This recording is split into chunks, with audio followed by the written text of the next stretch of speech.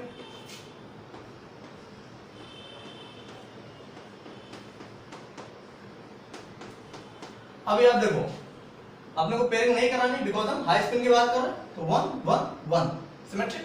Now 1 and 1 again symmetric, दोनों में symmetry है तो जॉन टेलर डिस्टॉर्शन नहीं होगा। Now D6 configuration, D6 configuration की बात करें।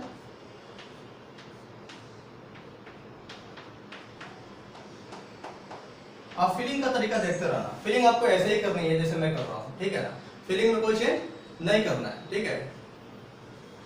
तो अगर हम देखें तो D6 कॉन्फ़िगरेशन, तो 2 1 1 कैसा है बोलो, सिमेट्रिक है, एसिमेट्रिक एसिमेट्रिक है। अगर एसिमेट्रिक है इसका मतलब क्या होगा, जॉन टेलर डिस्टॉर्शन होगा। और इधर D7 कॉन्फ़िगरेशन है,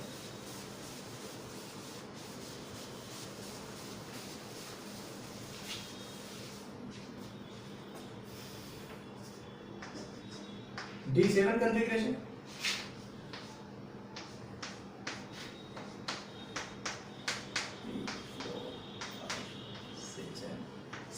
अगेन आप देखो कैसा है ये 2 1 एंड 1। बोलो सिमेट्रिक है कि asymmetric, this is asymmetric. Asymmetric है तो जॉन टेलर डिस्टॉर्शन होगा। Now D8 configuration,